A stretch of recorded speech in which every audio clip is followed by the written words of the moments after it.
the property management industry, fair housing offenses are considered especially troubling. In the United States, a dedicated fair housing attorney, Leslie Tucker, provides case explanations and best practices. These are some cases. Hello, everyone, and welcome to the Fair Housing Insiders Case Files with Leslie Tucker, the principal of Williams, Edelstein, and Tucker, and I'm your host, Jonathan Sarr. Welcome back to our channel. We're grateful to have everyone with us today, and we are looking at a recent fair housing case called the United States versus Joy Nourse, Danielle Nourse, Zydic LLC, and Decoy RV Park LLC. And this case is particularly interesting because it highlights how the Fair Housing Act applies not just to apartments, but also to other types of dwellings like RV parks and RV rentals. Joining me is Leslie, our resident fair housing expert. Leslie, could you start by giving us an overview of today's case? Sure, Jonathan. Yeah, just a very kind of brief overview. This case alleges allegations of disability discrimination under the Fair Housing Act. The Department of Justice filed a lawsuit against the owners and managers of this RV park in Idaho on behalf of a tenant named Katrina. Got it. You know, it is intriguing. I don't think I've ever seen something like this before, to see the Fair Housing Act applied in the context of an RV park. So what were the specific allegations made by Katrina? So Katrina is an individual with mental disabilities, including depression, anxiety, and PTSD. These impairments substantially limit her major life activities, which is why they are considered to be disabilities under the Fair Housing Act. That's part of the definition. She was prescribed an assistance dog that helps her manage these symptoms and improves her ability to live independently.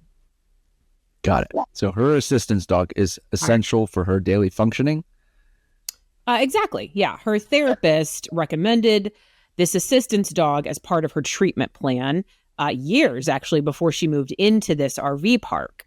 And her assistance animal passed away before she moved in to the park in 2019. So when she actually signed the lease and moved in, she didn't have any animal. However, several months in, after moving in, she decided that she was going to get another assistance animal, which was a husky puppy. So after she got this new puppy, she informed management that she had gotten this new assistance animal. Okay.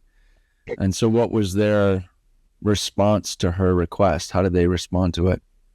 Well, initially, when Katrina informed management about her assistance dog, which actually she specifically referred to as a service animal in her communications with them, Katrina was told that, yes, you can keep that dog so long as it's within the 15-pound weight limit and if she paid the monthly pet fee. Yeah, that's definitely concerning. We know this is a big topic on this show, and especially since the Fair Housing Act requires that reasonable accommodations for individuals with disabilities. So did Katrina provide documentation supporting her need for the assistance dog? She did. Her therapist provided a letter stating that, she needed this assistance dog due to her disabilities. Katrina shared this letter with management, but they allegedly still refused to accommodate her request. Okay. So I'm glad we're talking about this because it is really important to note that the Fair Housing Act applies to all types of dwellings. It's not just traditional apartments or rental houses. So it includes trailer parks, RV parks, mobile home communities, right? Right, exactly. And the term dwelling is the key term here. It's defined broadly. It's any building, any structure that's occupied or intended as a residence, which of course this would certainly fall into. So this case is a good example that owners and managers of RV parks and similar types of properties are absolutely subject to the same fair housing requirements as, the traditional landlord that we think of, for apartment communities. Okay. All right. Very good. So that's really important for property owners and managers across various types of housing to really understand. So what happened after Katrina provided the documentation? Well, after she provided the letter, management allegedly maintained their position. They informed her that if she kept the dog, which was clearly going to be in excess of 15 pounds, right? This is a husky we're talking about, that she would have to move out. She'd have to leave the property by the end of the month. So Katrina, subsequently, after being told this, filed a fair housing complaint with HUD. Okay, so how did management respond when they heard about the HUD complaint?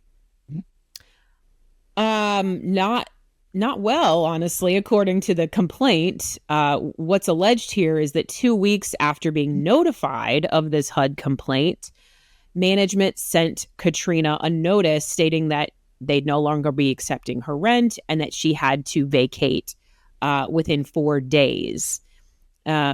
So Katrina responded by moving out, really wasn't able to find anywhere else to move her trailer to, and was unfortunately homeless for approximately 11 months after having to move out. Wow. Wow, that's crazy. It really shows what kind of an impact, devastating impact, loss of housing can be on an individual. So what were the legal actions that followed this then? Well, we know she filed the fair housing complaint with HUD. HUD investigated. They did find reasonable cause to believe that there was a violation that occurred. It was referred to the DOJ, who then filed this lawsuit on behalf of Katrina. Okay. So what were the main legal claims made by the United States in this case? Well, there's several. Refusing to make a reasonable accommodation being the first one. Imposing discriminatory terms, making discriminatory statements, and finally retaliation against Katrina for filing the HUD complaint. And this case was very recently filed, so it is still active. Okay. Lots of lesson learned for our audience here today. So from a property management perspective, what are your key takeaways, Leslie? Okay, key takeaways from this case. The first is, we've kind of mentioned it already, the act applies to all types of dwellings, apartments, RV parks, mobile home communities, condos. Property managers in these types of settings, they have to comply with all fair housing laws, just like managers and owners of apartment complexes. It's all the same. The next is that reasonable accommodations are not optional. It's not a choice. Landlords and property managers, they have to make them to their policies if an individual has a need for it and if they are disabled, and if it's reasonable, of course. So as long as there is reliable verification of the disability and the need for an assistance animal, like in this case, and particularly for a common animal like a dog, the request really should be approved regardless of the size or breed. In this case, the RV park didn't really have any language included in their lease or their policies regarding assistance animals. And this is something that really should be in your core documents, that just states that you do make exceptions, you do permit assistance animals, and it really shouldn't just be talking about your pet policies. And lastly, retaliation. And this, I think, is a really important one, according to the alleged facts, that taking an adverse action like terminating a lease against a tenant for exercising fair housing rights, it's illegal. In this case, with the information available to us, it's honestly not clear whether that termination was a direct result of the HUD complaint. It may have been, it may not have been, we don't really know. But the point is that the notice was sent within 2 weeks of the complaint being filed, and that proximity in time is always going to be relevant, and it's what a jury is going to look at in this case. Yeah.